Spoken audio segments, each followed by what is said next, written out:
and welcome to News Now on TV360. I'm Thelma Okuru. Nigeria's President Muhammadu Buhari is back in London for medical follow-up with his doctors. The president arrived London on Monday morning. His office says the length of his stay outside the country will be determined by his doctors. This will be the second time the president will be embarking on medical leave this year. Now, earlier this year, he spent 49 days in the UK recovering from an unknown disease.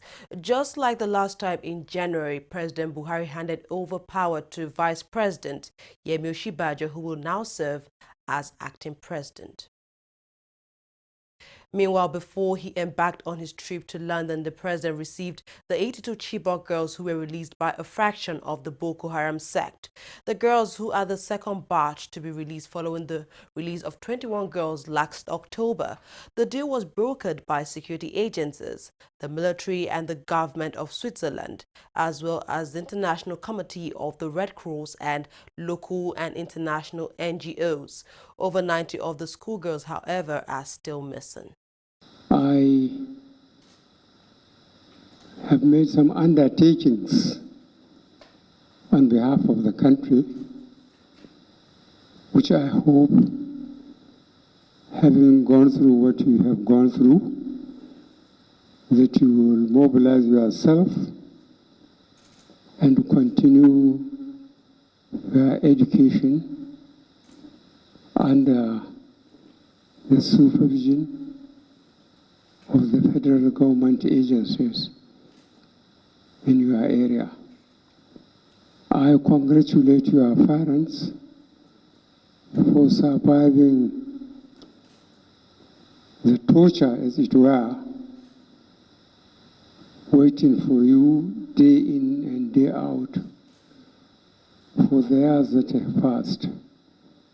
And I want you to remember at every stage what the country and especially what your parents have gone through and your constituencies.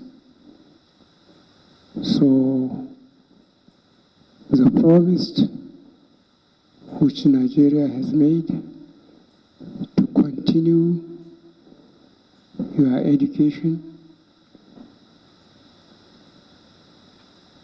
social welfare facilities will not be in vain.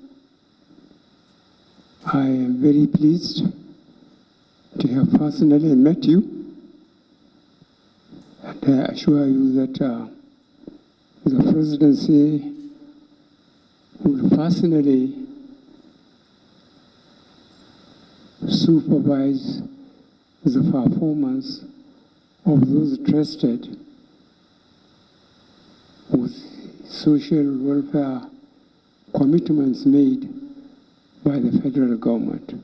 The Nigerian government has described as indecent, inhuman, and ill-timed a statement credited to a faction of the country's main opposition party, the PDP, over the release of the 82 Chibok girls.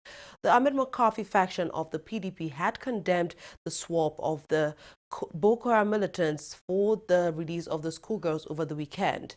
However, in a statement, the Minister of Information and Culture, Lai Mohammed, said it is insensitive for anyone to politicize the situation. The minister also accused the PDP of incompetence and showing disregard for human life. Meanwhile, human rights group Amnesty International has called for the protection of the recently freed Chibok girls. In a statement, the group said the release of the kidnapped Chibok schoolgirls by Boko Haram is a big relief for the nation. It urged the Nigerian government to ensure that the released schoolgirls are reunited with their families and not kept in lengthy detention centers. Head of the EU's delegation to Nigeria, Michel Arion, has condemned the rising cases of illegal migration to Europe. He said that talks are ongoing with the African continent, particularly Nigeria, to address the migration ills. The EU head in Nigeria said Europe will, however, support properly regulated immigration from Africa. We have proposed an agreement to Nigeria with various chapters. One is the legal migration, another one is the irregular migration. We don't want progress on regular migration only, we want progress on both sides. And we want also to address the root causes. I mean, who wants to take the risk of going through Niger, Libya, and Mediterranean Sea? Just, I mean, you must be really hopeless to start this kind of journey, right? So, and why are people hopeless? Because they are unemployed. We believe that there are a lot of possibilities to improve this legal migration. In the long term, I have already made very clear statement of that. In the long term, Europe needs more migrants because we have an aging population. We need more migrants, but the migrants should be allowed to go to Europe in a regulated, in a legal manner. On the other hand, we have to offer, not we, Nigeria, is to offer alternative and jobs to young people. Peace has finally returned to Kaduna State after clashes early on Monday left many people injured. Witnesses say the clashes took place in the Kabalan West, Naria and Umwazu communities and almost resulted in a religious crisis between Christians and Muslims. Although the police command have not confirmed the casualty figures, normalcy is said to have returned to the area following the deployment of security personnel to the region. The United Nations Human Rights Commission for Refugees says that massive displacement in Niger's northeast zone poses great dangers of statelessness for victims. Liz Ahua, who is the regional representative for West Africa, said that if urgent actions were not taken, some of the 2.4 million internally displaced persons or refugees residing in neighboring countries would lose their nationality and become stateless. She explained that displacement, whether caused by conflicts or natural disasters, were a result of statelessness. Benue State Governor Samuel Otom has confirmed that 3 persons were killed in a clash between herdsmen and farmers in the state. The incident comes days after the Benue State House of Assembly passed the Open Rearing and Grazing Prohibition Bill. The bill bans herdsmen from moving freely from one farming community to another. The Nigerian government says has almost tripled the budget for the amnesty program for militants in the Niger Delta region.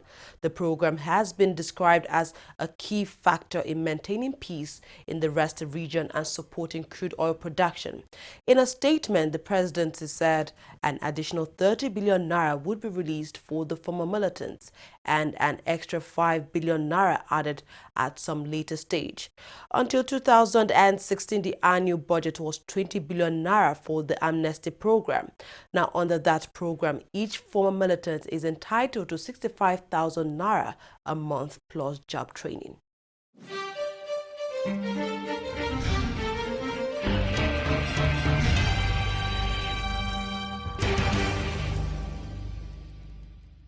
Corruption not in my country.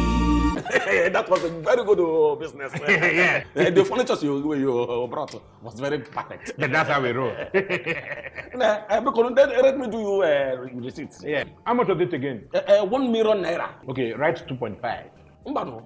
The deal was for 1 million naira now. Okay, write 3 million. I'll give you 500. Oh no, I don't do business like that now.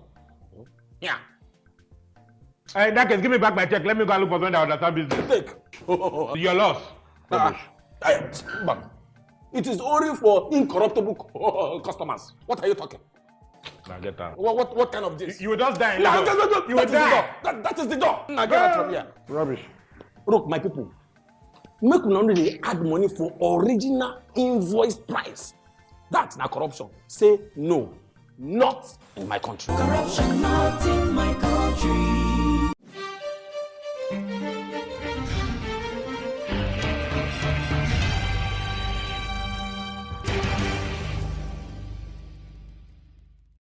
Welcome back. It's now time for business news with Fidelia Aguncha. Thank you, Thelma. Nigeria's central bank offered $100 million in forwards as an action on Monday to improve liquidity on the currency market. The Apex Bank has been intervening aggressively on the currency market since February in an attempt to narrow the spread between the official and black market rates. Meanwhile, the naira was quoted weak on Monday as it fell to 306 on the official market and was seen trading at 391 at the black market. The first Capital Committee meeting for the year 2017 begins on Tuesday in Lagos.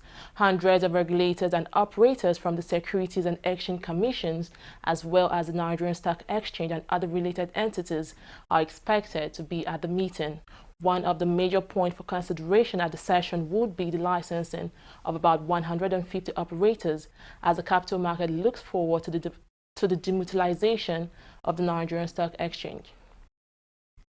The Nigerian Union of Petroleum and Natural Gas Workers, NUPENG, is asking the government to resolve crisis between the management of Capital Oil and the Department of State Services. The union stated that the crisis is causing their members to lose their jobs and is demanding a resolution to the situation. NUPENG in a statement stressed that although it does not support the illegal diversion and sale of petroleum products, it is the job of the federal government to prevent further job losses. Oil prices slipped on Monday despite news that OPEC and other producers may extend their production cuts. Brent crude was down 37 cents to trade at $47.73 a barrel, while US crude fell 30 cents to trade at $45.92 a barrel. Both futures contracts have dropped by more than 10% in the last month, despite moves by OPEC and other exporters, including Russia, to restrict supplies in the first half of 2017. That's all on business. More stories coming up. Don't go away.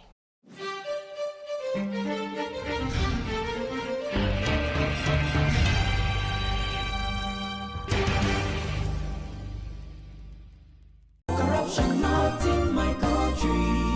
Mr. John! Mr. John! What is it now? What is it now? Please turn down the volume of your music. It's too loud. And how is that your business? It is disturbing me. I can't sleep. And the same way you are disturbing my right to good music and where I enjoy it. Eh? What's wrong with you? Is any other person complaining? Maybe we thought that you have lost your mind. Are you having a party? I'm just expecting you, sir. You remember I paid my husband too. You will not understand why we are complaining because you do not care about other people except yourself.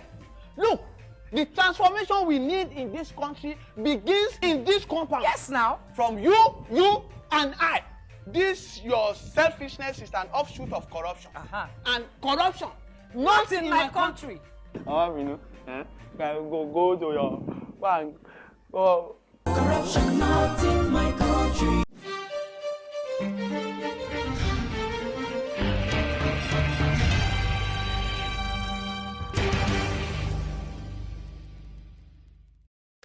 More than 200 migrants are feared to have died in the Mediterranean over the weekend. A testimony from survivors say hundreds drowned when their rubber boats began to deflate before rescuers arrived at the scene of the incident. About 7,500 people have also been rescued off the coast of Libya since Thursday last week. Emmanuel Macron has vowed to fight the forces of division that undermine France after easily winning the runoff election for the French presidency.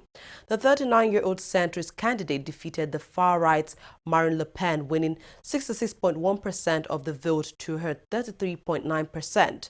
Macron was elected on a pro-EU platform, while Le Pen, by contrast, threatened to pull out of the single currency and hold an referendum on France's membership of the EU. His win makes him France's youngest president and overturns the decade-long dominance of France's two main political parties. Nigeria's football chief Amaju Pinnick has been named as the president of the African Football Cup of Nations. Pinnick, who is also a member of CAF's executive committee, has been charged with the organization of all African Cup of Nations tournaments. He has also been named as the chairman of CAF's Committee on Media. All appointments were confirmed at the executive committee meeting of CAF in Bahrain on Monday. Controversial boxer Tyson Fury has insisted he has never taken drugs in his life as he prepares to defend himself before the UK anti-doping agency. The former heavyweight champion had last November renounced his WBO and WBA world heavyweight titles to deal with his medical treatment and recovery. Fury was charged with a doping offence by the UK's anti-doping body in June last year. Britain's Andy Murray continued to lead the Men's Association of Tennis Professionals World Singles Rankings released on Monday. Serbian Novak Djokovic came in second in the ranking, followed by Swiss national Stan Wawrinka and then Roger Federer. Spaniard Rafael Nadal remained in fifth position, while Croatian Marin Cilic jumped to seventh after winning the Istanbul Open final on Sunday. That's it on News Now. Thank you very much for watching. I'm Thelma Okoro.